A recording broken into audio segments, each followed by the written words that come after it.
Hello বন্ধুরা, কেমন আছেন আপনারা? আশা করি খুব ভালো আছেন। আমি ফারজান, আর আপনারা দেখছেন মিস্টার ফারজান অফিসিয়াল। তো অনেকদিন পর আর কি ফার্স্ট টাইমে ভুটানের একটা শহরে এসেছি, সেটা হচ্ছে ফুনসিলিং, যেটা জয়গাঁও হয়ে যায়। তো এর আগে ভুটানে গিয়েছিলাম, সেটা অন্য জায়গায়, সেটা হচ্ছে গোমটু ভুটান, যেটা বীরপাড়া থেকে ওইদিকে একটা রাস্তা রয়েছে, যেটা রাস্তা দিয়ে লঙ্কাপাড়া যায়, তো সেই লঙ্কাপাড়া হয়ে যায়। তো ওই রাস্তাতে গিয়েছিলাম দিদির সাথে 2024-এর ফেব্রুয়ারিতে। তো আজকে হচ্ছে 30 মার্চ 2026। তো আজকে ফুনসেলিং যাচ্ছি। আজকে আগে ফুনসেলিং যাওয়ার কথা ছিল, কিন্তু হয়নি। তো আজকে ফুনসেলিং যাবো, জায়গা যাবো। এছাড়াও একটা নতুন বিজনেস চালু করতে চলেছি। তো সেই বিজনেসটা সম্বন্ধে আপনারা জানতে পারবেন খুব শীঘ্রই। আর সেই বিজনেসের জন্য অনেকদিন থেকে, মানে অল্প কয়েকদিন থেকে খুবই ব্যস্ত হয়েছে, কোনো ভিডিও আপলোড করতে পারছি না। খুব শীঘ্রই ভিডিও আপলোড করবো। তো করলে আপনারা দেখতে পারবেন। তো আজকে এখন বাজে এই 6টা। তো একটা মামার সাথে যাওয়ার কথা ছিল, বাড়ির পাশে যে মামা, উনি আর কি বিজনেস করে ভুটানে, আর কি তেলের বিজনেস। তো তার সাথে যাওয়ার কথা ছিল। তো রাতে কথা হয়েছিল যাওয়ার জন্য। তো সকালে উঠে দেখি যে 5টার সময় যাওয়ার কথা ছিল, আর বাড়ি গিয়ে দেখি যে চলে গেছে। আমাকে সেই নানিমাটা বলছে, ওনার মা, যে উনি চলে গেছে। তো পরে আর কি জানতে পারলাম। তো ওনার বাড়িতে আর একটা সাফারি আছে, এটা আর কি জায়গা যাবে। তো সেই সাফারিতে করে প্রথমে নর্মাল আসা, নর্মাল থেকে 8 মাইল, এখান থেকে কিছু প্যাসেঞ্জার উঠবে, মানে দুধের জন্য দুধ নিয়ে যায় জায়গায়। তো সেই মানে প্যাসেঞ্জার গুলো পাবে, সেজন্য এখানে এসেছে। তো এখানে এই প্যাসেঞ্জার গুলোকে নিয়ে তারপরে জায়গা চলে যাবে। এখান থেকে জায়গার ডিস্টেন্স হচ্ছে 38 কিলোমিটার, টাইম লাগবে 1 আওয়ারের মতো। বেশিও লাগতে পারে, যদি ট্রাফিক জ্যাম থাকে তাহলে বেশি লাগবে, না হলে লাগবে না। বন্ধুরা, এটা হচ্ছে আলিমান বাজার। এখানে সাপড়ে যেত, আর এখানে এখানে দেখুন যে দার্জিলিং, জলপাইগুড়ি, কোচবিহার, বঙ্গাইগাঁও, গোয়ালপাড়া, ধুবড়ি, এইসব জায়গা যায়। তো এখানে আর কি ম্যাপ দেওয়া রয়েছে, এখানে টাইমটা দেখতে পারেন।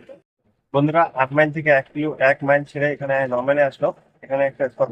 তো নর্মাল থেকে একটা রাস্তা ভাগ হয়ে গেছে, ভৈরবঘাট গলাকাটা হয়ে ফালাকাটা থেকে চলে গেছে। এখান থেকে যদি আপনারা 8 মাইল হয়ে 5 মাইল হয়ে ফালাকাটা যান, তাহলে 15 কিলোমিটার ডিস্টেন্স। কিন্তু ভৈরব গলাকাটা হয়ে যদি আপনারা ফালাকাটা যান, ভালো রাস্তা, কিন্তু 17 কিলোমিটার ডিস্টেন্স, মানে 2 কিলোমিটার বেশি। তো 2 কিলোমিটার বেশি হলেও রাস্তাটা ভালো, সেজন্য কম সময় লাগে। আর এইদিকে রাস্তাটা অনেক দিন থেকে খারাপ, মানে এটা হচ্ছে রাজ্য সড়ক, অনেকদিন থেকে হচ্ছে না আর কি। ফালাকাটা তো মাদারি, 22 কিলোমিটার ডিস্টেন্স। তো অনেক আর কি খারাপ কানেক্টিভিটি। এখন ভোট আসছে, সব জায়গায় কাজ হচ্ছে পুরো দমে, কিন্তু এখানে কোনো কাজই হচ্ছে না সেরকম। আপনারা মাদারিহাট চলে আসলো, আধা ঘন্টার মতো টাইম লাগলো। এখান থেকে বীরপাড়ার ডিস্টেন্স 15 কিলোমিটার। এদিক থেকে হাসিমারার ডিস্টেন্স হচ্ছে অ্যাপ্রক্স 8 থেকে 9 কিলোমিটার। আর জয়গার ডিস্টেন্স এখান থেকে অ্যাপ্রক্স 30 কিলোমিটার। এখান থেকে টাইম লাগবে মোটামুটি 45 মিনিট। তো এখানে কানেক্টিভিটি ভালো, এখানে আর কি এশিয়ান হাইওয়ে। এদিকে নর্থ ইস্ট ইন্ডিয়ার যত আর কি ট্রান্সপোর্ট, সব এই রোড দিয়ে যায় মাদারিহাট থেকে। মেন আর কি ট্রান্সপোর্টের একটা মাধ্যম বলতে পারেন নর্থ ইস্ট ইন্ডিয়ায় যাওয়ার জন্য। বেশিরভাগ মালবাহী ট্রাক এই দিক দিয়ে যায়, মাদারিহাট হয়ে, হাসিমারা হয়ে, গুয়াহাটি বেশিরভাগই যায় এদিকে। বন্ধুরা, মাদারিহাট থেকে এদিকে যাচ্ছে Siliguri junction intercity express. Alipurduar junction থেকে শিলিগুড়ি জংশন 160 কিলোমিটার ডিস্টেন্স। মাদারিহাটে আগে ঢুকতো 6:30টায়, কিন্তু এখন 7টায়, 6টা 50-এ ঢুকে। 1 মিনিট স্টপেজ দেওয়া হয় মাদারিহাট স্টেশনে।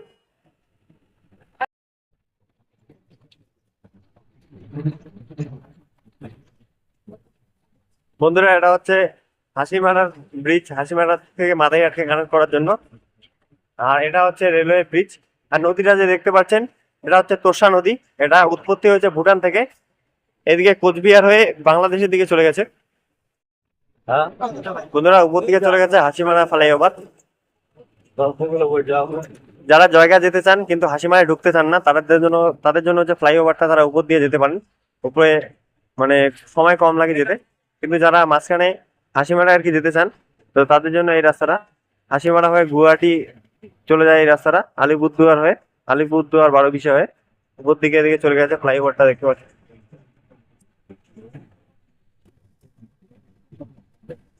বন্ধুরা, ভুটানে অনেকে ইউটিউবার গিয়ে বলে যে ভুটানে সেই রুলস ইয়ে, কিন্তু এই দেখুন, এই ভুটানের গাড়িটা কিন্তু রুলসটা ইন্ডিয়ায় এসে এমন ভাবে ইয়ে করছে যে ইন্ডিয়ার গাড়িগুলো সেরকম রুলস মানে ভঙ্গ করছে না। লাল নাম্বার প্লেট, বিপি নাম্বার, আর জাংতা ভাষা লেখা রয়েছে, জাংতা ভাষা তো করতে পারি না। বন্ধুরা, এখান থেকে আলিপুরদুয়ার যাওয়ার রাস্তা ভাগ হয়ে গেছে এবং হাসিমারা যাওয়ার রাস্তা ভাগ হয়ে গেছে। এখান থেকে এদিকে আলিপুরদুয়ার হচ্ছে 40 কিলোমিটার, আর এদিকে হাসিমারা রেলওয়ে স্টেশন একদম রাস্তার সাথে 100 মিটার প্রায় ভিতরে আছে, মেন রাস্তার সাথে। তো মাদারিহাট থেকে স্টেশনটা অনেকটা দূরে, 300 মিটার ভিতরে হবে, কিন্তু এখান থেকে যারা স্টেশন যেতে চান হাসিমারা, খুবই কাছে, পায়ে হেঁটে যাওয়া যায়। আর এখানে দেখতে পাচ্ছেন বৃষ্টিপাত হয়েছে, সেজন্য ভিজে ভিজে রয়েছে চা বাগান। এগুলো সম্ভবত সাতালি টি গার্ডেনের পার্ট হবে। বন্ধুরা, যেগুলো গাড়ি আলিপুর দুয়ার থেকে আসে এবং হাসিমারা যায়, তারা এই রাস্তা থেকে ঢুকে, এই রাস্তা থেকে ঢুকে হাসিমারা চলে যায়। তারপর আর হাসিমারা থেকে ব্যাক হয়ে ওইদিকে বীরপাড়া শিলিগুড়ি যে রুটে চলে সেই রুটে যায়। বন্ধুরা, এদিকে রয়েছে হাসিমারা স্টেশন। হাসিমারা এখন মানে একটা টার্মিনাল পয়েন্ট বলতে পারেন, কারণ আলিপুরদুয়ার জংশন থেকে অমৃত ভারত এক্সপ্রেস দুটো চালু হয়েছে, আলিপুরদুয়ার জংশন টু প্যানবেল অমৃত ভারত, আর একটা চালু হয়েছে Alipurduar junction to Bengaluru SMVT Bengaluru Amrit Bharat. সেই দুটো ট্রেনেরই স্টপেজ দেওয়া রয়েছে এই হাসিমারা স্টেশনে। আর বন্ধুরা, আপনাদের একটা তথ্য দিয়ে রাখি, যারা আর কি দিল্লি কলকাতা এইসব জায়গা থেকে যারা আর কি ভুটান যায়, তারা কিন্তু এই হাসিমারা স্টেশনে নামে। যেমন শিয়ালদা থেকে কাঞ্চনকন্যা এক্সপ্রেস এই হাসিমারা স্টেশনে দাঁড়ায় আর কি, 11:30 নাগাদ দিকে পৌঁছে টাইম থাকে, কিন্তু বেশিরভাগ দিনে লেট করে। আর দিল্লি দিল্লি থেকে একটা আছে সিকিম মহানন্দা এক্সপ্রেস, ওটা কিন্তু প্রতিদিন 3 ঘন্টার মতো লেটে চলে, সেটারও স্টপেজ রয়েছে হাসিমারায়। হাসিমারায় নেমে তারপর যারা আর কি টুরিস্ট ভুটানে যেতে চায়, তারা আর কি হাসিমারায় নেমে তারপরে এখান থেকে লোকাল আর কি ট্যাক্সি বা যে কোনো গাড়ি ধরে জায়গায় যায়। বন্ধুরা, এটা হচ্ছে ওল্ড হাসিমারা। এদিকে থেকে রাস্তাটা ভাগ হয়ে হ্যামিল্টনগঞ্জ কাঞ্চিনি রাজা ভাতখাওয়া হয়ে বক্সা জয়ন্তীর যে গেটটা রয়েছে, তো ওইদিকে যাওয়া যায়। তো তারপরে আলিপুরদুয়ার চলে গেছে। আর এদিকে রাস্তাটা এদিকে 10 নম্বর হয়ে একসাথে মিলিত হয়েছে ফ্লাইওভারের রাস্তাটার সাথে, তারপরে এই জয়গাঁও চলে গেছে। বন্ধুরা, এটা হচ্ছে হাসিমারার 10 নম্বর। এখান থেকে রাস্তাগুলো অ্যাড হয়ে গেল। আর এখান থেকে একটা রাস্তা এদিকে বীরপাড়ার দিকে চলে গেছে ফ্লাইওভার হয়ে। যারা হাসিমারা থেকে মানে 10 নম্বর থেকে যারা বীরপাড়া শিলিগুড়ি যেতে চায়, হাসিমারায় ঢুকতে চায় না, তাদের জন্য ডাইরেক্ট ফ্লাইওভার। আর যারা আর কি হাসিমারা হয়ে যেতে চায়, তারা এই দিক দিয়ে যেতে পারবে। আর এখান থেকে পাশাকার ডিস্টেন্স হচ্ছে 15 কিলোমিটার। পাশাকা হচ্ছে এমন একটা জায়গা যেখান থেকে ভুটানের যত মালবাহী গাড়ি আছে, ট্রাক, তো সেই রুট দিয়ে যায় পাশাকা হয়ে, জয়গায় যায় না, কারণ সেখানে অনেক ক্রাউড তৈরি হবে। আর জয়গা হচ্ছে 14 কিলোমিটার। পারো হচ্ছে 161 কিলোমিটার, ভুটানের যে পারো এয়ারপোর্ট রয়েছে তো। আর এখান থেকে দলসিংপাড়া 5 কিলোমিটার ডিস্টেন্স। বন্ধুরা, দলসিংপাড়া বাজার থেকে পেরিয়ে এই রাস্তাটা সোজা চলে গেছে তিস্তা রিভার ভিউ পয়েন্ট নামে একটা পপুলার ট্যুরিস্ট স্পটে। মানে দলসিংপাড়া এরিয়ার একটা পপুলার ট্যুরিস্ট স্পট স্পট হচ্ছে Teesta river view point. Google ম্যাপে এটা রিভিউ আপনারা দেখে নিতে পারেন। এছাড়া অনেক ভিডিও পোস্ট করা রয়েছে, মার্কিং করা রয়েছে দলসিংপাড়া এরিয়ার পপুলার ট্যুরিস্ট স্পট। বন্ধুরা, দলসিংপাড়া থেকে কিছুটা পেরিয়ে জিএসটি মোড় নামে একটা জায়গা আছে। এখান থেকে পাশাকা যাওয়ার রাস্তাটা ভাগ হয়ে গেছে এবং জয়গাঁও যাওয়ার রাস্তাটা ভাগ হয়ে গেছে, কারণ এখান থেকে পাশাকা যাওয়ার যে মালবাহী ট্রাকগুলো রয়েছে, সমস্ত ট্রাক ভুটানে এই পাশাকা হয়ে এন্ট্রি নেয়। যত মালবাহী ট্রাক রয়েছে জয়গাঁও হয়ে যায় না, কারণ জয়গাঁও যদি যায় তাহলে অনেক ক্রাউড হবে, মানে অত্যন্ত ভিড় হয়ে যাবে, সেজন্য পাবলিক মানে পাবলিক ট্রান্সপোর্টেরও অনেক অসুবিধা হবে। আর এইদিকে আর কি বিশেষ করে মালবাহী ট্রাকের জন্য এই রোডটা তৈরি করা হয়েছে, যাতে কোনো রকম কনজেকশন না হয়, ট্রাফিক কনজেকশন না হয়, ভিড় না হয়, যাতে ভালোভাবে যেতে পারে সেইভাবে তৈরি করা রয়েছে এই জায়গাটা। আর সামনে রাখা হয়েছে আই লাভ ভানুমোর। এই ভানুমোর থেকে আর কি ভাগ হয়ে গেছে পাশাকার রাস্তাটা। বন্ধুরা, এখানে রয়েছে ইন্টারন্যাশনাল নাকা চেকিং, কারণ এখানে কিন্তু অনেক দূরে দূরে ট্রাক আসে। যেমন সামনের ট্রাকটা দেখতে পাচ্ছেন, আর যে নাম্বার প্লেট, মানে রাজস্থান থেকে ভুটানে যাচ্ছে হয়তো সম্ভবত। আর অনেক দূরে দূরে গাড়ি কিন্তু এদিকে আসে, মাল নিয়ে ভুটানে যায়, ভুটান থেকে আসে, এরকম আর কি পণ্য আমদানি রপ্তানি হতেই থাকে। না সাদা কি বল, আরে না রে ভাই, তুই বললে হবে, পরে আটকাবে না আমাকে।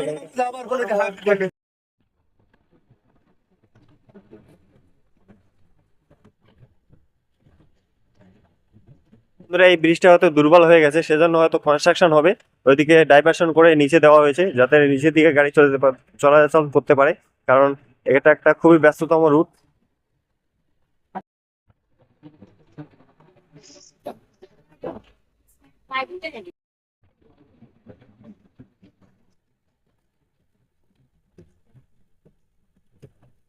ওগুলো বন্ধুরা, যে এই দুইটা বাস দেখতে পাচ্ছেন হলুদ বাস, এগুলো হচ্ছে প্রাইভেট স্কুলের বাস, অ্যাফিলিয়েটেড টু WBBSE, মানে West Bengal board of secondary এডুকেশনের আন্ডারে প্রাইভেট বাস আর কি, মানে প্রাইভেট স্কুলের আর কি বাস দুটো।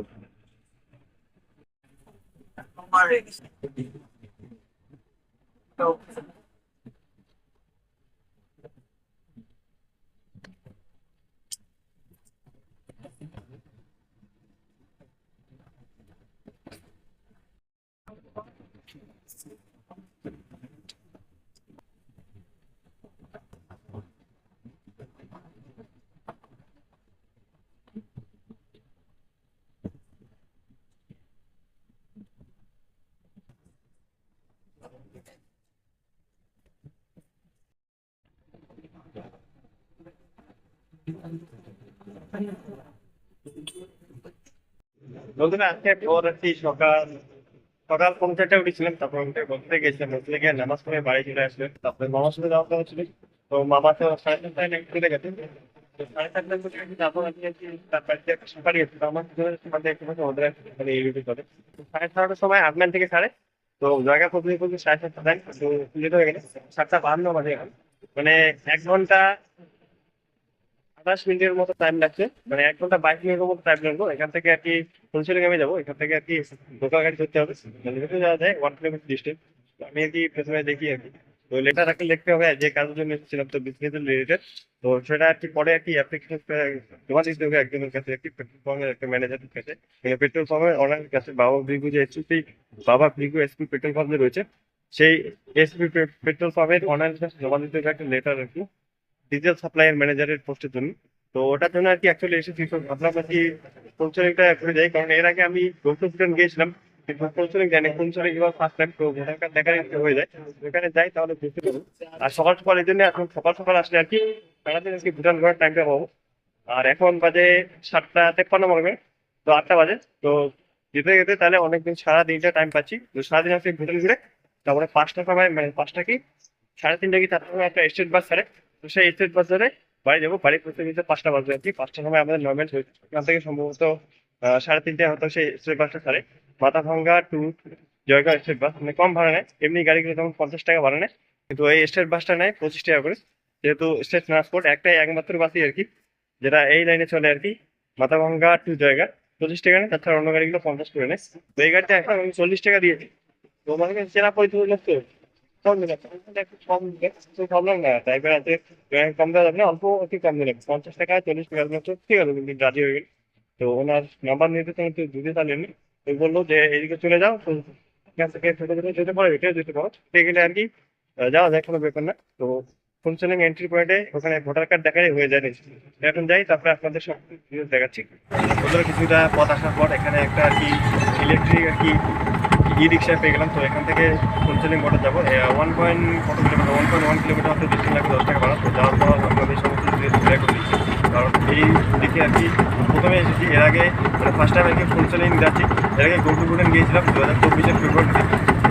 হালকা ইলেকট্রিক রিক্সাটা নেমে এখানে একটা দোকানে আর কি রুটি নিলাম। এখানে 2টা রুটি দিয়েছে, দেখতে পাচ্ছেন 2টা রুটি পাতলা, মানে পাতলা কি মোটাই হয়েছে এবারে। তো 2টা রুটি আপনার এখানে 40 টাকা, কিন্তু মানে প্রাইসটা ফেয়ারেবল লাগলো না, কারণ এটার দাম হওয়ার দরকার ছিল 20 টাকা, 20 টাকা আর কি ফেয়ারেবল দাম ছিল, 40 টাকা মানে ডবল প্রাইস হয়ে যাচ্ছে আমার হিসেবে। বন্ধুরা এখানে মানে ইলেকট্রিক যে ই রিক্সা রয়েছে সেখান থেকে নেমে একটা দোকানে খেলাম, এখানে দুটো 40 টাকা। তো আমার প্রাইসটা স্বীকার করবো না, কারণ 20 টাকাও দরকার, কিন্তু 40 টাকা বেশি হয়ে গেছে। তো যাই হোক, তো অনলাইন আর কি 1040 পেমেন্ট করলাম, তারপরে মানে 1000 টাকা আমার ক্যাশ লাগবে, তো ভুটান যাবো। তো এখানে দেখতে পাচ্ছেন ভুটান কারেন্সি, ভুটানিস নেগোলিটারাম নাকি বলে। তো এটার ভ্যালু আর ইন্ডিয়ান রুপির ভ্যালু কিন্তু সেম। তো 1040 টাকা দিয়েছিলাম, 40 টাকা হচ্ছে রুটির জন্য, আর এটা হচ্ছে আমার ক্যাশ দিল, যেহেতু ক্যাশটা আমার প্রয়োজন হবে, কারণ ইন্টারনেট যদি কাজ না করে তাহলে ক্যাশটাই সেফ অপশন। বন্ধুরা 7:52 এসেছিলাম, তো তখন যদি লাইনে দাঁড়াতাম হয়তো এখান থেকে 25-30 জন আগে থাকতাম, কিন্তু ওখানে রুটি খাওয়ার জন্য একটু লেট হয়ে গেল। আমার সামনে মোটামুটি এখনো 120 থেকে 50 জন লোক আছে, 120 থেকে 150 এরকম হবে। তো লেট তো হবে, কিছু করার নেই, কারণ ভুটানে অনেকে আমাদের বাড়ির ওই দিক থেকে কাজে আসে। এখানে যে ফুনসেলিং সিটিটা রয়েছে, ফুনসেলিং সিটিতে অনেকগুলো ফ্যাক্টরি রয়েছে। তো ফ্যাক্টরি মানে তারকাঠি বানানো, এছাড়াও বিভিন্ন ধরনের ফ্যাক্টরি রয়েছে, তো সেগুলোতে কাজ করে ইন্ডিয়ার লোক। তো এখানে এসে কাজ করে, সেজন্য প্রতিদিন একে আপ ডাউন করে, এরকম লাইনে দাঁড়াতে হয়, যেহেতু ভুটান একটা অন্য দেশ। তো সেজন্য এরকম আর কি ইমিগ্রেশন ফর্মালিটি পূরণ করতে হয়, নাহলে কিন্তু ভুটানে কোনো রকম এন্ট্রি দেয় না, যেহেতু এটা ফরেন কান্ট্রি। বুঝতে পারছেন, পিছনে ভিডিও করেছিলাম, সেজন্য আর কি দুটো ভিডিও ডিলিট করে দিয়েছে রিসাইকেল বিন থেকে। নো লিটারিং, মানে এখানে জাংথা এবং ইংলিশ ভাষায় লেখা রয়েছে, তো তারপর এদিকে এন্ট্রি করতে হয়। তো পিছনে আর কি যে ভিডিওগুলো ডিলিট করেছিলাম, তো রিসাইকেল বিন করে দেবো, মানে ওরা আর কি সমস্ত ইনফর্ম জানায় যে রিকভারি যদি করতে না পারি, সেজন্য রিসাইকেল বিন করে দিয়েছি, এটা কোনোভাবে রিকভারি করতে না পারে ভিডিও দিতে। তো এখানে নিচে দেখতে পাচ্ছেন সম্ভবত কাঠের রিভিউ দিয়েছে, টেক্সটাইল অনেকে ভুটানে অনেক মানে ভালো ধরনের গুণমান কাঠ পাওয়া যায়, যেহেতু ভুটানে 85% এরিয়া ফরেস্ট গাছ পাওয়া, তো সেজন্য আর কি এরকম আর কি কাঠের ব্যবহার অনেক বেশি হয়। আর এইদিকে দেখুন, এদিকে স্টোর পে অ্যান্ড ইউজ, ও টয়লেট হচ্ছে ওইদিকে, তো পে করে আপনারা টয়লেট ইউজ করতে পারবেন। আর এদিকে বসার জায়গা দিয়েছে, আপনারা চাইলে বসতে পারেন, এখানে দেখতে পাচ্ছেন ডিসপ্লে দিয়েছে, আপনারা ভিডিও দেখতে পারেন। নো স্মোকিং ওয়েটিং এরিয়া, মানে এখানে আপনারা চাইলে ওয়েটিং করতে পারেন। তো এখানে ভিডিও অ্যালাউ আছে কি নেই জানি না। তো ভিতরে ইমিগ্রেশন কমপ্লিট করে এখন ইমিগ্রেশন বাইরে দেখাচ্ছে, মানে মার্কিং করে দিয়েছে যাতে অচেনা লোক আসলেও সহজে আর কি বুঝতে পারে কোন দিকে কি রয়েছে। এদিকে রয়েছে ট্যুরিজম ইনফরমেশন সার্ভিসের ডিপার্টমেন্ট অফ জাংথা এবং ইংলিশ ভাষা লেখা রয়েছে। বন্ধুরা এখানে আর কি ইমিগ্রেশন ফর্মালিটি পূরণ করার পর আমরা আমার একটু টাইম লাগতো, এর আগে বন্ধুপুরিন গিয়েছিলাম। তো এখানকার আর কি আলাদা, আর এখানকার আলাদা ফোনসেলিং এর, মানে ফোনসেলিং এর এখানে এন্ট্রি আর কি ফার্স্ট টাইম করছি। তো প্রথমে আর কি ভোটার কার্ড দেখালাম, ভোটার কার্ডটা নাকি চলবে না, তখন আধার কার্ড দেখালাম, আধার কার্ডটা হয়ে গেল। তারপরে চোখগুলো স্ক্যান করলো, মানে স্ক্যান করলে কি হয় মানে তাড়াতাড়ি আর কি ইমিগ্রেশন কমপ্লিট হয়ে যায়, কারণ এখানে প্রচন্ড ভিড় হয়। তো আই স্ক্যান করলে তাড়াতাড়ি হয়ে যায়, সেজন্য এই সুবিধাটা আর কি এখানে উপলব্ধ আছে।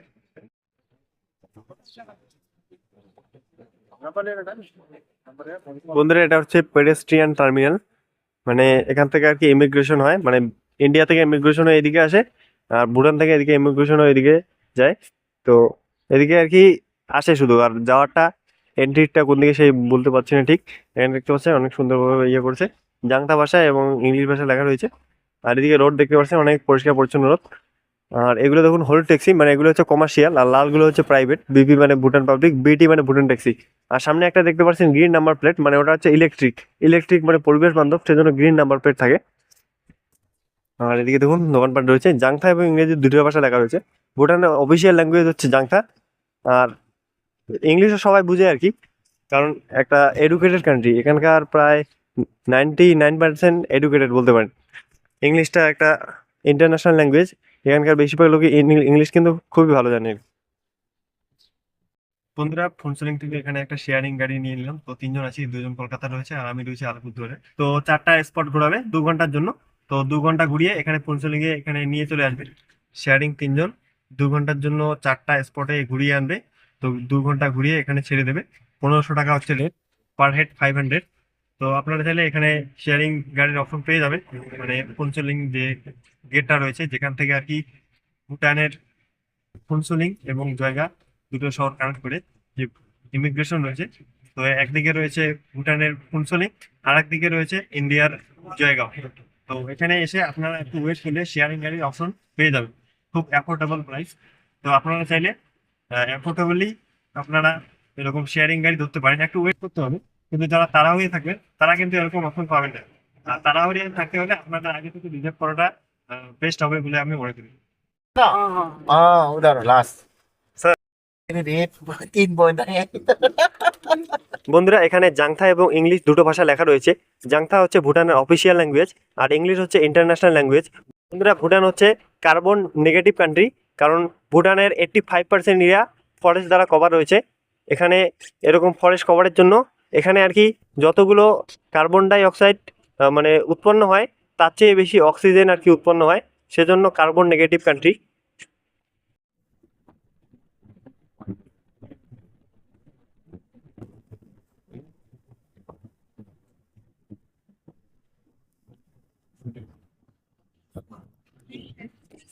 বন্ধুরা দেখুন কত সুন্দর মেঘাচ্ছন্ন আবহাওয়া, মেঘগুলো বেশি বেশি আছে, আর পাহাড়টার ভিউ তেমন একটা ভালো দেখা যাচ্ছে না। রৌদ্রোজ্জ্বল আবহাওয়া থাকলে আরো ভালো ভিউ দেখা যেত, এখন যেহেতু মেঘাচ্ছন্ন আবহাওয়া হচ্ছে। এটা হচ্ছে তোষা নদী।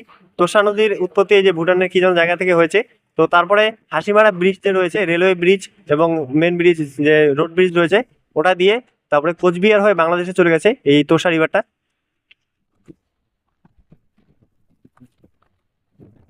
বন্ধুরা ভুটান আসে আপনারা একটা অক্সিজেনের চেঞ্জ লক্ষ্য করবেন, কারণ এখানে অক্সিজেনের মাত্রা বেশি থাকার কারণে এখানে একটা ফ্রেশ অনুভূতি করবেন, যেটা ইন্ডিয়াতে পাবেন না। ইন্ডিয়ার বেশিরভাগ শহরে এয়ার কোয়ালিটি ইন্ডেক্স যে রয়েছে সেটা আর কি মানে অনেক বেশি থেকে হাই থাকে, যে নিরাপদ থাকে, নিরাপদ যে মাত্রা থাকে তার থেকে 200 থেকে 400 বেশি থাকে প্রতিটা শহরে।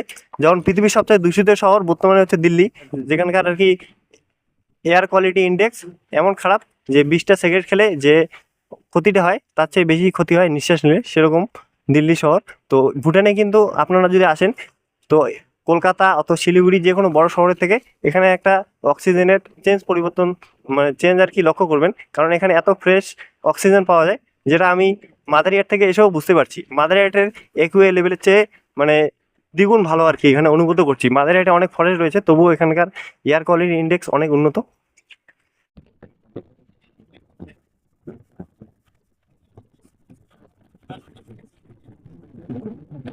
বন্ধুরা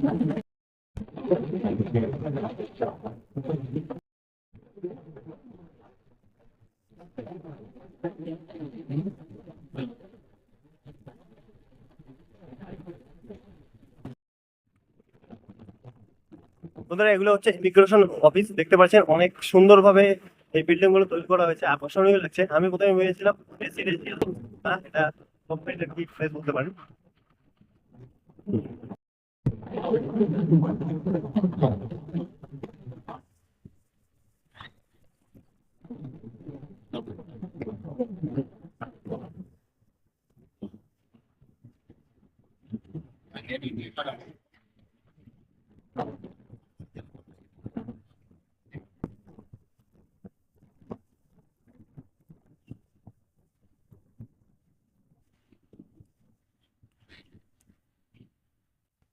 Yeah.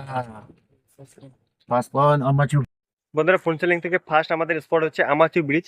ফোনসেলিং থেকে আমাচু ব্রিজের ডিস্টেন্স অ্যাপ্রক্স 5 থেকে 10 কিলোমিটার আন্ডারে হবে, মানে 5, 6, 7, 8, 9 এরকম যে কোনো হতে পারে। তো আমার ক্যালকুলেট করা নেই কত হতে পারে। তো আমাচু ব্রিজ হচ্ছে ফার্স্ট স্পট। এখান থেকে এখানে ব্রিজ রয়েছে আমাচু ব্রিজটা। অ্যাকচুয়ালি এই ব্রিজটা আর কি তোষা নদীর উপরে আছে, তো এটাকে আর কি আমাচু ব্রিজ বলছে ভুটানে। তো ইন্ডিয়াতে যখন যাবে তখন এটা কিন্তু তোষা আর কি, যেটা হাসিমারা ফ্লাইওভার তারপরে রোড ব্রিজ আছে সেটা। বন্ধুরা দেখুন অনেকটা মানে সেবকের ব্রিজটা যতটা নিচু তার চেয়ে অনেকটা নিচু মনে হচ্ছে আমার। আর এদিকে দেখুন ওদিকে ওরা ফটো তুলছে, আর এদিকে দেখুন একটা ডেঞ্জারাস সিচুয়েশনে রয়েছে, ওদিকে অনেকটা ধস নেমেছে আর কি। এদিকে দেখুন, আর এদিকে তোষা নদী। আর এখানে আর কি ঠান্ডা অনুভূত হচ্ছে, যখন সকালে বেরিয়েছিলাম তো তখনও কিন্তু মানে ঠান্ডাই ছিল, তো এখন আর কি ভালোই ঠান্ডা রয়েছে। আর এখানে দেখুন সিসি ক্যামেরা দেওয়া রয়েছে। আর এইদিকে দেখুন, এদিকেও কিন্তু অনেকটা সেম, ঠিক আছে। আর এইদিকে দেখুন, এদিকেও কিন্তু অনেকটা সুন্দর রয়েছে ইয়েটা। আর এদিকে এই যে তোষা নদীটা, এখান থেকে একবার যদি হাত থেকে মোবাইল পড়ে কি যে হতে পারে কোনো ধারণা নেই, মোবাইল ভেঙেও যেতে পারে আর নিচে যাওয়া সম্ভব হবে না। আর এদিকে দেখুন ব্রিজগুলো রয়েছে, আর এখানে সিসি ক্যামেরা দেওয়া রয়েছে। আর ওই দিক থেকে একটা গাড়ি আসছে আর কি।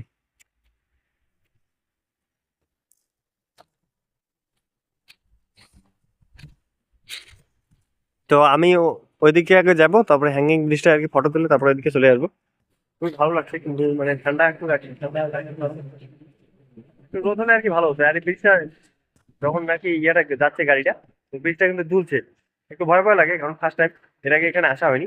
আর এখানে কিন্তু ঠান্ডা আবহাওয়া, আর নদীর যে জলটা দেখুন, জলটার ফ্লো কিন্তু ব্যাপক, অনেকটাই ফ্লো জলটার। আর এদিকে দেখুন, আর এদিকে বিপি নাম্বার প্লেট ভুটান গাড়ি, মানে বিপি মানে ভুটান পাবলিক, লাল নাম্বার প্লেট। এগুলো কমার্শিয়াল না প্রাইভেট প্রাইভেট হবে আর কি, আর কমার্শিয়াল গুলো ইউলো থাকে আর কি। আর এদিকে দেখুন ব্রিজটা রয়েছে। তো আমি আর কি ফটাফট এদিকে ঘুরে তারপরে এদিকে চলে আসবো। এইদিকে এই ব্রিজটা রয়েছে দেখুন, হ্যাঙ্গিং ব্রিজটা, আমাচু ব্রিজ।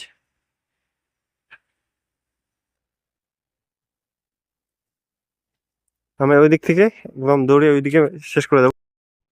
যে বন্ধুরা দেখুন ব্রিজটা, চলন্ত ব্রিজটা, আমাচু ব্রিজ। এখানে কিন্তু অনেকে রিলস বানায়, অনেক কিছু করে। তো আমি তো আর রিলস বানাবো না, আমার মেন ফোকাসিং ব্লগে আছে। তো আমার ব্লগ হলে হলো, আর কোনো না হলেই হলো। আমার এটাই টার্গেট হচ্ছে ব্লগ। ব্লগ করলেই আমার এটা স্মৃতি থেকে যাবে সারা জীবন। আর ইনকাম হোক না হোক সেটা পরবর্তীতে, কিন্তু স্মৃতিটা আমার মেন, সেজন্য ব্লগ করি। অনেক দিন থেকে 4 বছর থেকে ব্লগিং করছি, কোনো ইনকাম হচ্ছে না, তবুও কিন্তু আমি হাল ছাড়িনি, ব্লগ করতেই আছি। কতদিন হবে, I will, I never give up, মানে যতদিন হবে না আমি কিন্তু গিভ আপ করবোই না, এর শেষটা দেখে ছাড়বো মানে কি হয়। আর এদিকে দেখুন ব্রিজটা কত সুন্দরভাবে আসছে। আর এখানে নিচে কনস্ট্রাকশন হচ্ছে, দেখতে পাচ্ছেন।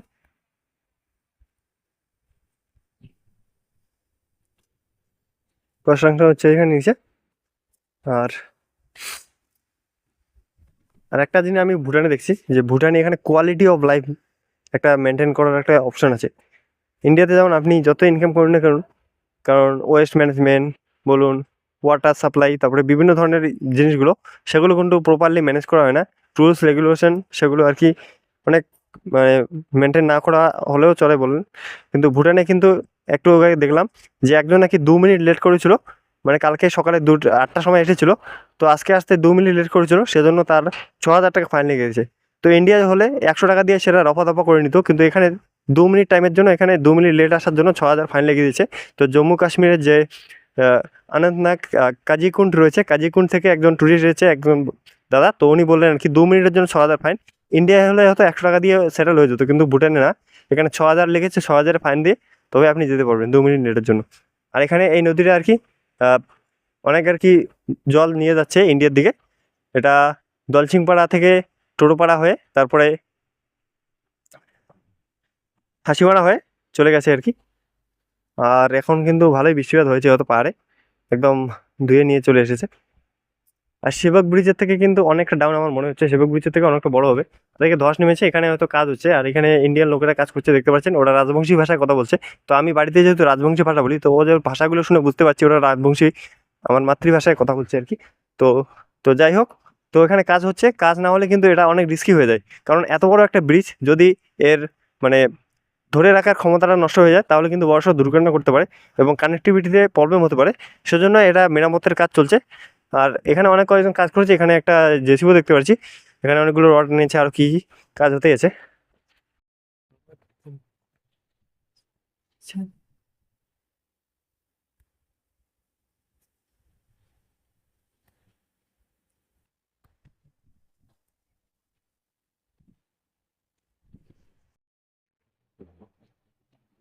বন্ধুরা, আপনারা অনেকে দেখবেন যে নেপালি এরিয়া বিশেষ করে এগুলো থাকে। বন্ধুরা, এগুলো হচ্ছে গুড লাক। তো বন্ধুরা, এই ইয়াগুলো আর কি নেপালি এরিয়া বেশি থাকে। গুড লাক মানে এখানে হাওয়া লেগে টুরিস্টের গায়ে লাগলে সেটা লেগে লাকি, সেজন্য টুরিস্ট এরিয়াগুলোতে এরকম দেওয়া থাকে, আপনারা হয়তো দেখে থাকবেন। আর এদিকে নদীটা আমি পর্যন্ত হাঁপিয়ে গেছি, এদিকে ছুটে আসলাম। এদিকে 5.4 কি যেন, এটা জানি না। আর এদিকে ব্রিজটা, আর ওইদিকে ব্রিজটার কনস্ট্রাকশন হচ্ছে, ওই যে দূরে দেখুন। মানে অ্যাকচুয়ালি এইদিকে ভেঙে গেছে, তো ধস নেমে গেছে, তো ওটা আর কি কনস্ট্রাকশন হচ্ছে ব্রিজটার। অনেকটা উঁচু ব্রিজটা দেখুন।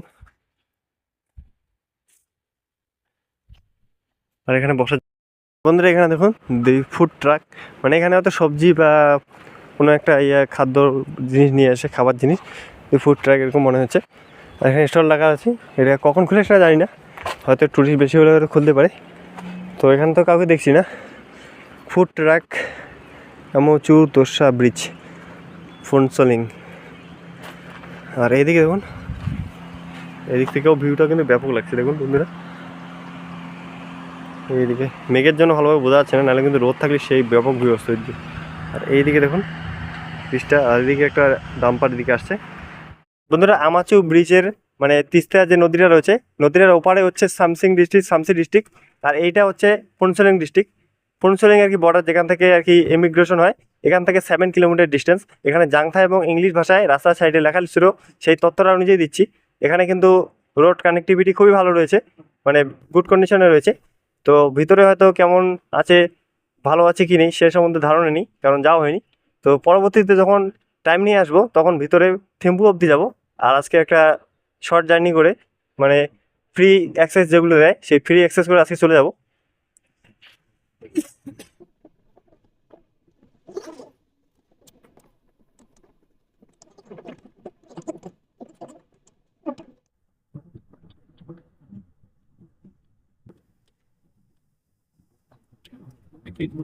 भूटान का सबसे लार्जेस्ट डिस्ट्रिक्ट कौन सा है? हाँ? सबसे बड़ा डिस्ट्रिक्ट कौन सा है भूटान का? थिम्पू। थिम्पू। तो मतलब सिटी हाँ, मेन सिटी। कैपिटल भी पड़ता है और डिस्ट्रिक्ट भी। हाँ, कैपिटल पता है थिम्पू। हमारा वेस्ट बंगाल में भी ऐसा है, कोलकाता डिस्ट्रिक्ट भी पड़ता है और वेस्ट बंगाल का कैपिटल भी हाँ, पड़ता है। हाँ, सेम। ये भी ट्रैक भी है ना, ट्रैकिंग होता है, जी, ट्रैकिंग ट्रैकिंग होता है। और फ्री में एक्सेस होता है या उसके लिए एक्चुअली आप ये फूड सीलिंग से बाहर ही जाएगा तो शायद कितना पर डे कितना चाहिए, 1800 या कितना तो ये परमिट के लिए परमिट के लिए 1200 1200, और कुछ नहीं है, गाइड वगैरह और कुछ नहीं चाहिए। मैं मादारियार से अगर एकदम सुबह 6 बजे इधर पहुंच जाऊंगा, ठीक है, तो थिम्पू तक जाकर उस दिन ही वापस लौट जाऊंगा 5 बजे तक। हाँ, लौट सकते हैं, लेकिन उधर देखने के लिए टाइम नहीं मिलेगा। इतना इधर से जाने के लिए आपका कम से कम 5 घंटा लगता है। अच्छा 5 घंटा। आने में 5 घंटा 10 घंटा दिए जाता है। 5 सुबह 5 बजे आऊंगा। 5 बजे खुलता है ना गेट? ये तो 24 आवर्स है, 24 आवर्स। लेकिन उधर ऑफिस नहीं खुलेगा ना। तो 3 बजे आऊंगा वो, मतलब 3 बजे नहीं, रात 12 बजे आऊंगा एक बस दिन। जाता है ना जी थिम्पू और ये पागल से बस जाता बस जाता है, लेकिन आप लोग टूरिस्ट बस में अलाउड नहीं है। क्यों? है, उसके लिए बस अलाउ नहीं है। अलाउड नहीं है, ऐसा क्यों? क्योंकि ये पब्लिक बस है ना, लोकल बस है मतलब। इसलिए इधर लोकल आदमी जा सकता है, इसलिए टूरिस्ट के लिए आपको रिजर्व नहीं करेगा।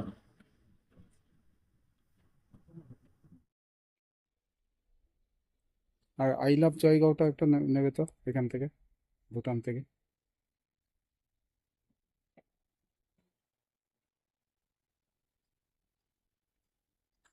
আর ওই দূরের রাস্তাটা ওই যে অটোগুলো যাচ্ছে।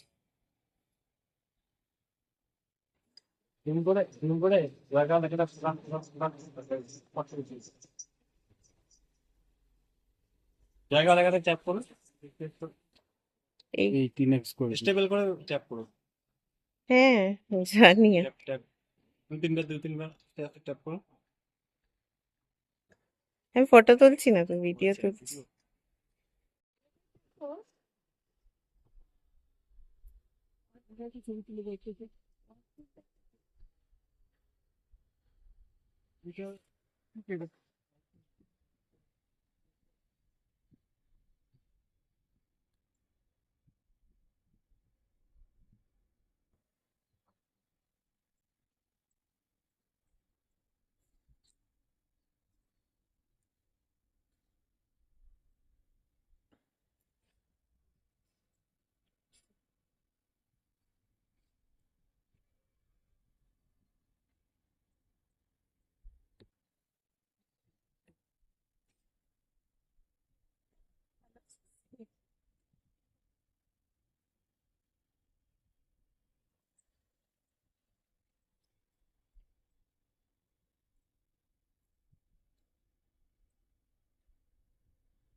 हमारे लोग का होगा ना, उन लोग का रूल है। ऐसी होता है हाँ বন্ধুরা এটা হচ্ছে ফ্রাইড রাইস, 100% ভেজ বলতেছে।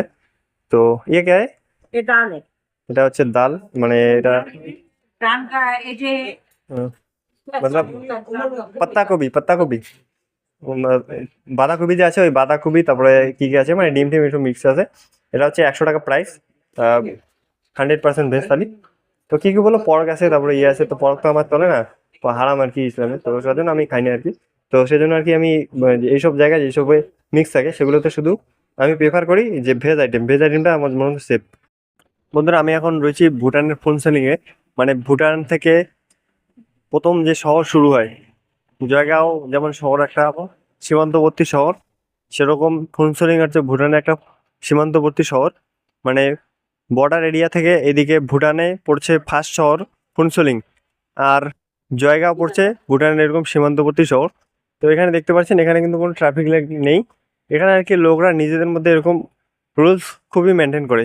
যেমন এখানে জেব্রা ক্রসিং দিয়েছে, জেব্রা ক্রসিং দিয়ে আপনারা যেতে পারবেন, কিন্তু আপনি যদি ডাইরেক্ট এরকম মাঝখান দিয়ে যে কোনো দিয়ে চলে যান, গাড়ি কিন্তু মানে দাঁড়াবে, ঠিক আছে, সেটা ইয়ে না, তারা রুলস খুব ফলো করে, গাড়ি দাঁড়াবে, কিন্তু পুলিশ আপনাকে আর কি অনেক বকাঝকা করবে, ফাইনও লাগাতে পারে। আর গাড়ি আর কি এখানে চলন্ত অবস্থায় কেউ যদি সামনে আসে তাকে ব্রেক করতে বাধ্য, কারণ সে যদি ব্রেক না করে আর যদি হর্ন মারে তাহলে তার 1750 টাকা ফাইন। এছাড়াও বিভিন্ন ধরনের রুলস রেগুলেশন এখানে ফলো করা হয় স্ট্রিক্টলি ভুটানে। যেমন এখানে জেব্রা ক্রসিং দিয়েছে, জেব্রা ক্রসিং দিয়ে আপনারা সামনে এই যে কী যেন বলে মোনাস্ট্রি রয়েছে, এই মোনাস্ট্রিতে আপনারা যেতে পারবেন। জেব্রা ক্রসিং ছাড়া যদি অন্য জায়গায় দিয়ে যান তাহলে পুলিশ আপনাকে বকাঝকা করবে দেখতে পেলে, না হলে কিন্তু করবে না। আর জেব্রা ক্রসিংয়ে আপনারা যদি যান তো জেব্রা ক্রসিংয়ে গেলে আর কি যে কোনো চলন্ত গাড়ি সে দাঁড়াতে বাধ্য, সে যতই ব্যস্ততার মধ্যে থাকুক না কেন। আর ফাইন যদি বাজায় তাহলে 1750 টাকা ফাইন। এরকম স্ট্রিক্টলি ফলো করা হয় এখানে রুলস রেগুলেশন। এখানে এন্ট্রি করলাম, দেখতে পাচ্ছেন তখন এসেছিলাম কিন্তু তখন মোবাইলে চার্জ ছিল না। আর এখানে দেখতে পাচ্ছেন অনেক সুন্দরভাবে ডেকোরেট করা হয়েছে, মানে উপরে গাছ দিয়েছে আর নিচে এরকম 3 কোণা বিশিষ্ট কী বলে এটাকে, এটা দিয়েছে, অনেক সুন্দরভাবে ডেকোরেট করেছে। আর উপরে মানে চালের মতো দিয়েছে, একদম ঢেকে গেছে, বোঝা যাচ্ছে না, অনেকটা মানে চাল দিলে যেমন হয় গাছের মানে পাঠশালা দিলে যেমন অনেকটা ইয়ে হয়, ওরকম কভার করে রেখেছে এরকম গাছগুলো। তো তখন অনেকক্ষণ আগে এসেছিলাম কিন্তু তখন ভিডিও করার সুযোগ পাইনি, কারণ তখন মোবাইলে চার্জ ছিল না। কাজ हो अब? हेलो भाई। हाँ भाई, अच्छा जी। वीडियो में ले सकता हूँ आपको? हाँ, बिल्कुल। कहाँ से हो आप? पंजाब। पंजाब का कहाँ से? बठिंडा, बठिंडा के पास गाँव है। बतिंडा। हाँ जी। मैं पंजाब गया था 2023 में, अच्छा, कहाँ गए? लुधियाना गया था, लुधियाना से जालंधर, अमृतसर होती है अटारी होगा बॉर्डर। बहुत अच्छा। कहाँ से हो भाई आप? मैं इधर से हूँ, मतलब मेरा जयगांव से 30 किलोमीटर दूर है। हसीमाड़ा जानते हो? हसीमाड़ा के बाद मालदिया आता है। रात हसीमाड़ा में। हाँ, मतलब हसीमाड़ा से पास पड़ता है मेरा घर। भाई एक्चुअली मैं कंटेंट क्रिएटर हूँ, ट्रैवल ब्लॉगर। अच्छा अच्छा। 3 जन पंजाबेर कौन सी शहर? बतिंडा से हो? ये पटेल बठिंडा में होगा। मोगा। अच्छा, मैं लुधियाना में 2 साल सीवेज ट्रीटमेंट प्लांट में काम किया। बल्लौकी में एक होता है ना, मतलब शहर का जो कचरा होते हैं वो कचरा वो प्लांट में जाता है, वहाँ से नाइट्रोजन गैस निकलता है जिससे इलेक्ट्रिक बसेस वगैरह चलते हैं और सीएनजी बसेस वगैरह चलते हैं। है उधर 2 महीना सिक्योरिटी गार्ड का काम किया, नाइट गार्ड। मेरा वो वीडियो भी है इसमें।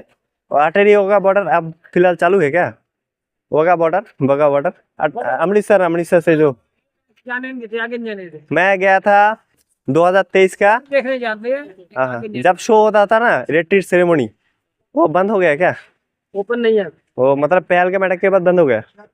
अच्छा, तो साइकिल से अब ट्रैवल करते हो? साइकिल अच्छा, कितने जगह ट्रैवल किया? पूरा ऑल इंडिया कवर अप कर लिया। अकेला नॉर्थ ईस्ट बचा। अच्छा, मतलब कब शुरू किया था आपने? 8 मंथ हो गए। 8 मंथ। 8 मंथ ने इसने कवर कर लिया। पहले कहाँ से शुरू किया?